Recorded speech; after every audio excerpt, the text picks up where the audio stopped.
ఈవీఎంలు అన్నది 80% of the జనాభా ఓట్లు వేసినారు.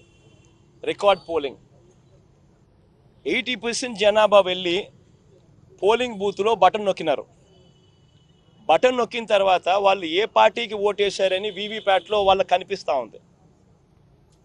వాళ్ళకి వీవీప్యాట్లో వాళ్ళు వేసిన ఓటు వీవీప్యాట్లో వాళ్ళకి కనిపించే ఓటు రెండు మ్యాచ్ అయ్యాయి కాబట్టి వాళ్ళు సాటిస్ఫై అయ్యి బూత్లో నుంచి బయటకు వచ్చారు. ఈ 80% మంది ఎవరైతే ఓటేశారో ఎవడు కంప్లైంట్ చేయాల, ఏ ఓటరు కూడా కంప్లైంట్ చేయాల. ఇప్పుడు నేనున్నాను, వెళ్ళి నేను ఫ్యాన్ గుర్తుకు నేను నొక్కిన తర్వాత వీవీప్యాట్లో నాకు సైకిల్ గుర్తు కనిపిస్తే నేను ఎందుకు గమ్మనుంటాను కదా. బూత్లో అక్కడే నేను గొడవ చేసిండు, బూత్లోనే వెంటనే కంప్లైంట్ లాంచ్ చేసిండు, బూత్లోనే అని చేసిండు కదా. అట్లా ఏ పార్టీకి ఎవరన్నా కానీ ఇలా ఓటేసిన తర్వాత వీవీప్యాట్లో వేరే పార్టీకి ఓటేసినట్టుగా ఎవరికి కనిపించలేదు కాబట్టి 80% మంది జనాభా ఓట్లేసిన ప్రతి ఒక్కరూ సాటిస్ఫై అయ్యి ఎటువంటి బూత్లో కానీ బూత్లో కంప్లైంట్ ఇవ్వడం కానీ పోలింగ్ ఆఫీసర్ దగ్గర కంప్లైంట్ ఇవ్వడం కానీ ఎటువంటి ఎక్కడ జరగల. ఇవన్నీ చంద్రబాబు నాయుడు గారికి తెలిసి తాను ఎవరికి ఓటేసాడో తనకే తెలియదని చెప్పి సినిమాలో ఒక సినిమాలో విలన్ పాత్ర పోషిస్తూ డ్రామాలు చేయడము ఎంత మటుకు ధర్మం చంద్రబాబు నాయుడు గారిని అడుగుతా ఉన్నా. ఇంకొకటి రెండో విషయం, ఇంకోటి చంద్రబాబు నాయుడు గారిని అడుగుతా ఉన్నా. పోలింగ్ మొదలయ్యే ముందు ప్రతి పోలింగ్ బూత్లోనూ అన్ని పార్టీలకు సంబంధించిన పోలింగ్ ఏజెంట్లు అక్కడ కూర్చుంటారు. వాళ్ళందరూ కూర్చున్న తర్వాత ఈవీఎంలు వీళ్ళందరూ చెక్ చేస్తారు, వీళ్ళందరూ టెస్ట్ చేస్తారు. 50 ఓట్లు మాక్ పోలింగ్ చేస్తారు. 50 ఓట్లు మాక్ పోలింగ్ చేస్తారు ఈ పోలింగ్ ఏజెంట్స్. వాళ్ళు నొక్కిన గుర్తు వీప్యాట్లో వాళ్ళకు స్లిప్ ఏదైతే బయటకు వస్తుందో ఆ గుర్తు రెండు మ్యాచ్ అయినాయా లేదో చూసుకుంటారు. చూసుకున్న తర్వాత వీళ్ళు సంతకాలు పెడతారు, పోలింగ్ ఏజెంట్ సంతకాలు పెడతారు. మేము వెరిఫై చేసినాము, 50 ఓట్లు ఒక్కొక్కరు 50 ఓట్లు వెరిఫై చేసినాము, ఈవీఎంలు బాగా పనిచేస్తూ ఉన్నాయి అని సంతకాలు పెడతారు. ఆ సంతకాలు పెట్టిన తర్వాతనే జనరల్ ప్రజలకు పబ్లిక్కు ఓటింగ్ను పర్మిట్ చేస్తారు. ఓటింగ్ తర్వాతనే అవకాశం ఇస్తారు జనరల్ పబ్లిక్కు. మరి ఇటువంటి తెలుగుదేశం పార్టీకి సంబంధించిన ఏజెంట్లే అన్ని పార్టీలకు సంబంధించిన ఏజెంట్లతో పాటు కలిసి నొక్కి వీవీప్యాట్లలో కూడా దాన్ని చూసుకొని కరెక్ట్గా అన్నీ పనిచేస్తూ ఉన్నాయని చెప్పి వెరిఫైడ్ అని చెప్పి సంతకం పెట్టి పోలింగ్ ఆఫీసర్లకు ఇచ్చిన తర్వాతనే పోలింగ్ మొదలైంది. మరి ఏ రకంగా చంద్రబాబు నాయుడు గారు చెప్తారు ఈ రకంగా ఈవీఎంలు అది జరిగాయి, ఈవీఎంలు ఇది జరిగాయి, నేను ఎవరికి ఓటేసానో నాకు తెలీదు అని చెప్పి ప్రజలను తప్పుదోవ పట్టించడం నిజంగా ఒక ముఖ్యమంత్రి స్థాయిలో ఉన్న వ్యక్తి చేయదగ్గ పనేనా అని అడుగుతా ఉన్నా. ఇక మూడోది చంద్రబాబు నాయుడు గారిని మీ తరపున అడుగుతా ఉన్నా, మీరు కూడా దయచేసి అడగండి. ఇదే పెద్ద మంచి చంద్రబాబు నాయుడు 2014లో గెలిచింది ఈవీఎంలతో కాదా? అప్పుడన్నా ఇంకా వీవీప్యాట్లో ఇంకా లేవు, ఇంకా మేము అనాలా. అప్పుడు బటన్ ఎవరికి నొక్కినామో ఎవరికి పోటు పడిందో మాకు తెలియదని మేము అనాలా. కానీ ఇక్కడైతే కనీసం కనిపిస్తూ ఉంది. వీవీప్యాట్ తర్వాత ఇంకా వీవీప్యాట్ కూడా వచ్చింది. బటన్ నొక్కిన తర్వాత వీవీప్యాట్లో కనిపిస్తూ ఉంది ఏ పార్టీకి ఓటేసామని. అప్పుడు చంద్రబాబు నాయుడు 2014లో గెలిచినప్పుడు అది కూడా లేదు, అయినా మేమేమనలా. చంద్రబాబు నాయుడు గారు నంద్యాల బై ఎలక్షన్ చేసినాడు, తర్వాత 30,000తో గెలిచినాడు నంద్యాల బై ఎలక్షన్. అప్పుడు ఇదే ఈవీఎంలు ఇదే వీవీప్యాట్ ఆయనకు అనుకూలంగా తీర్పు వస్తే ఏమలా అన్నీ బాగున్నాయి. వీవీప్యాట్లు బ్రహ్మాండంగా ఉన్నాయి, ఈవీఎంలు బ్రహ్మాండంగా ఉన్నాయి. మరి ఇదే ఈవీఎంలు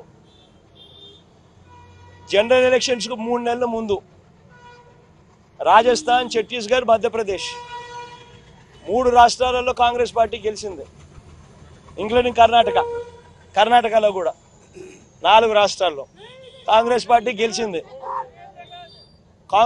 గెలిచింది. బీజేపీ ఓడిపోయింది. 4 ఎలక్షన్లు, ఎన్నికలకు జనరల్ ఎలక్షన్స్కు 3 నెలల ముందు. మళ్ళీ అప్పుడు ఇవే ఈవీఎంలే కదా, అప్పుడు ఎందుకు చంద్రబాబు నాయుడు మాట్లాడలేదు?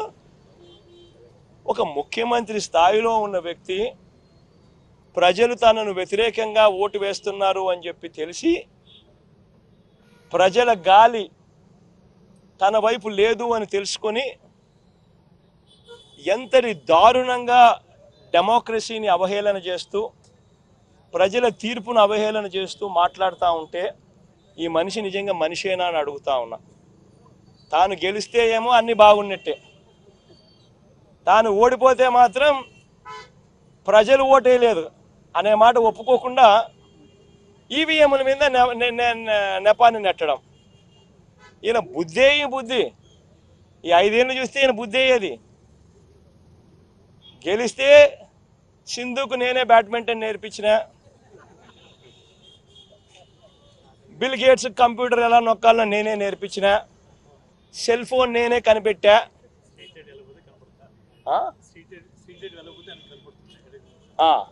ఎక్కడన్నా కానీ స్ట్రీట్ లైట్ వెలగకపోతే నా కంప్యూటర్లో నాకు కనిపిస్తుంది. ఇవన్నీ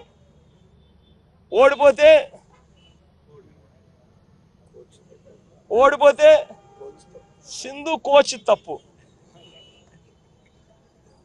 నా computer correct, bill gates button నొక్కడం కరెక్ట్గా నొక్కల. ఇవన్నీ మాట్లాడతాడు. ఇదే జరుగుతూ ఉంది. ప్రజలు చంద్రబాబు నాయుడు గారు 5 సంవత్సరాల పరిపాలన చూశారు, ఆయన చేసిన మోసాలను చూశారు, ఆయన చేసిన అన్యాయాలను చూశారు, ఆయన చేసిన అధర్మ పరిపాలన చూసిన తర్వాత ప్రజలు ఈ 5 సంవత్సరాల చంద్రబాబు నాయుడు గారి పరిపాలనతో ప్రజలు విసిగెక్కిపోయి ఇక వద్దు బాబు చంద్రబాబు నాయుడు నీ పరిపాలన, బాయ్ బాయ్ బాబు అని చెప్పి ప్రజలు పూర్తిగా డిసైడ్ చేసుకుని చంద్రబాబు నాయుడుకు బాయ్ బాయ్ బాబు చెప్పినారు. ఇటువంటి పరిస్థితుల్లో చంద్రబాబు నాయుడు గారు తాను ఓడిపోతున్నాడు అని తెలుసుకుని దానిని ఆ నెపాన్ని తన అన్యాయమైన మోసపూరిత పాలన మీద రాకుండా ఈవీఎంలో లేకపోతే ఇంకొకరో మీద నేరాన్ని నెట్టేందుకు విశ్వ ప్రయత్నం చేస్తూ ఉన్న అన్యాయమైన పరిస్థితి ఇవాళ ఈ రాష్ట్రంలో చూస్తూ ఉన్నాం. ఇటువంటి దుర్మార్గుడు, ఇటువంటి మోసగాడు, ఇటువంటి రాక్షసుడు, ఇటువంటి అన్యాయస్తుడు ఎంత త్వరగా పోతే ప్రజలకు అంత మంచి జరుగుతుంది. అవన్నీ వెంకటేశ్వర స్వామి టెంపుల్లో మాట్లాడడం కరెక్ట్ కాదు. మీరు ఏమంటున్నారంటే మీలో కూడా ఇంకా మైండ్ మారాలి. కొంతమంది దొంగలే దొంగ అనేసి అటెన్షన్ డైవర్ట్ చేయాలి.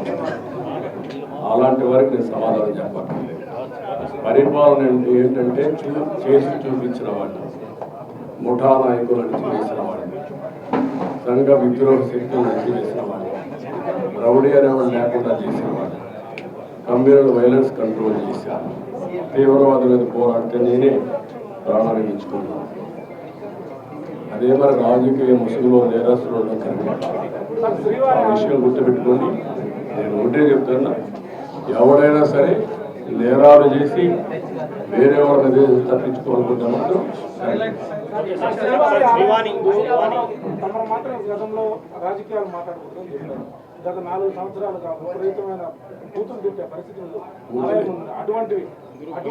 అదే కాదమ్మా. నేను కూడా ఇక్కడికి వచ్చినప్పుడు ఓట్లు అడగడానికి కూడా వీలు లేని పరిస్థితి.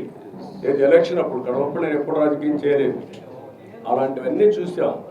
అది ఒక పీడకలగా మిగిలిపోవాలని కోరుకుంటున్నాను. మీరు మాట్లాడిగారు కాబట్టి చెప్పాను, నేను అది కూడా చెప్పదలుచుకోలేదు. ఇక్కడ ఎవరైనా సరే నేరస్తులు నేరం వేరే వాళ్ళపైన వేయడానికి ముందుగానే ఎల్బీ క్రియేట్ చేయడం, అలాంటివి మాత్రం నా దగ్గర జరగవు. Be clear. ఎవడైనా సరే నేరస్తులుగానే చూస్తా. రాజకీయ ముసుగులో కూడా వీళ్ళు నేరాలు చేయాలని మనం కుదరదు. So one last question. TTD అంటేనే ఒక ధార్మిక సంస్థ, బట్ కమర్షియలైజ్ చేశారు. Pilgrims are suffering because of commercialise చేసే కదమ్మా, కమర్షియలైజ్ చేశారు. వెంకటేశ్వర స్వామి టెంపుల్కి వస్తానే కొండెక్కతానే ఏం కనపడాలి మీకు? పవిత్రమైన భావం రావాలి. ఈ పవిత్రమైన భావం రావాలంటే ఇక్కడ అడుగడుగునా ఆ పవిత్రమైన భావం రావాలంటే ఆ మూమెంట్ కనపడాలి, క్లియర్గా ఉండాలి. భోజనం కూడా ప్రసాదం కూడా నీట్గా ఉండాలి, విపరీతమైన రేట్లు పెంచకూడదు. వెంకటేశ్వర స్వామి దగ్గరికి వస్తే దర్శనం బ్లాక్ మార్కెట్లో టికెట్లు అమ్ముకోకూడదు. ఒకప్పుడు మీరు గుర్తుపెట్టుకోవాలి, ఇక్కడికి వస్తే ఎంత క్లీన్గా పరిశుభ్రంగా ఉండేటో చూశారు. నేను కొండపైన పెద్ద ఎత్తున గ్రీనరీ పెట్టి, పెద్ద ఎత్తున ఔషధాల ప్లాంట్స్ అన్ని పెట్టి ఇక్కడికి వస్తే లైఫ్ పెరగాలని ఆలోచించాను. అలాంటివన్నీ కూడా మీరు గుర్తుపెట్టుకోవాల్సింది. ఒక దివ్య క్షేత్రం చేయాలంటే ఆల్ ఆస్పెక్ట్స్లో కాన్సన్ట్రేట్ చేయాలి. అదే చేశాం. ఇక్కడ ఒక దాన్ని ఏమనాలి నాకు అర్థం కాదు, కానీ ఒక వరస్ట్ ప్లేస్గా తయారు చేయాలంటే ఏ విధంగా తయారు చేయాలో అన్నీ తయారు చేశారు. ఎవరెన్ని మాట్లాడిన లెక్కలేతనం వచ్చింది. గంజాయి, అన్ని మత ప్రచారం, లేకపోతే లిక్కర్, నాన్ వెజిటేరియన్, విచ్చలవిడితనం, ఇష్టానుసారంగా వీడి యొక్క పైరులకు కేంద్రంగా తయారైపోయింది. వెంకటేశ్వర స్వామిని ఊరూరు తిప్పేశారు. మీరు గుర్తుపెట్టుకోవాలి, దేశంలో ప్రతి ఒక్కరికి ఒక ఆలోచన ఉంటుంది. ఆలోచన ఏంటి? వెంకటేశ్వర స్వామి అంటే ఒక పవిత్రమైన భావం, దేవుని కృప కావాలి. అలాంటిది పెళ్ళిళ్ళు జరిగిన, పేరెంటాలు జరిగిన వెంకటేశ్వర స్వామి తీసుకుపోయి పైరులు చేసుకోవడం ఏంటంటే విన్నారా ఎప్పుడన్నా? పట్టింది అంటే వెంకటేశ్వర స్వామిని మీ స్వార్థం కోసం అమ్మతారా? ఇష్టానుసారంగా పదవులు ఇచ్చుకుంటారా? మీరు పదవులు ఇచ్చేది ఎందుకు? ఆ పదవి ఇచ్చి ఆ పదవి ద్వారా మీ యొక్క కోర్టు కేసులు ఎవరికి మీ పనులు చేసుకోవడానికి. ఎక్కడికి పోయారు మీరు? ఏమయ్యారు మీరు? అంటే వెంకటేశ్వర స్వామి, నేను ఎన్నోసార్లు చెప్పాను, గుర్తుపెట్టుకోవాలి మీరు మళ్ళీ ఒకసారి. వేరే దేవుళ్ళు నెక్స్ట్ జన్మలో మీ మీద పనిష్మెంట్ ఇస్తారు, కానీ వెంకటేశ్వర స్వామిని నేను చూసా. ఎవరైనా వెంకటేశ్వర స్వామికి అపచారం చేసిన వారు, తలపెట్టిన వారు ఈ జన్మలోనే పనిష్మెంట్ తీసుకుంటారు. తీసుకున్నారు కూడా. మీరు తిరుపతిలో కూడా చాలా ఇన్సిడెంట్లు ఒకసారి లెక్కేసుకోండి. ఎవరైనా సరే, ఉద్యోగస్తులు కానీ బయట వాళ్ళు కానీ ఎవరైనా సరే, దేవుడికి అపచారం చేసిన ప్రతి ఒక్కరూ శిక్ష అనుభవించారు. ఈ విషయాలు మీరు గుర్తుపెట్టుకోవాల్సిన అవసరం. కేంద్రం చేశారు. ఎర్రచందనాన్ని కూడా నేను గోడను కూడా పెట్టాను, మీరు చూసుంటారు. గోడను కూడా వెళ్ళబోతా ఉంది. ఇది ఎర్రచందనం స్మగ్లర్కే సీట్ ఇస్తే ఏం మాట్లాడతారు? చట్టాలు కూడా ఒక చేతులకి అప్పచెప్పేస్తున్నారు. చాలా ఉన్నాయండి, ఒకటి రెండు మాట్లాడడం కాదు, చాలా ప్రక్షాళన చేయాలి. ఇంకా వీళ్ళ డబ్బులు, రౌడీజం, దీంతోనే రాజకీయం చేయాలనుకుంటే ఏమీ జరగదు. నేను ఒకటే చెప్తున్నా, దృఢ సంకల్పంతో వెంకటేశ్వర స్వామి సాక్షిగా చెప్తున్నా, మంచిని ప్రోత్సహిస్తా, చెడుని మాత్రం గట్టిగా తొంగలో తొక్కేస్తా.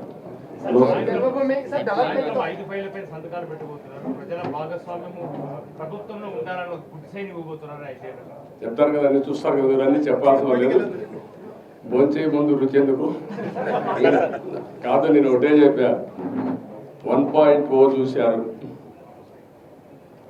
2.0 చూశారు, 3.0 చూశారు, 4.0కి వచ్చాను.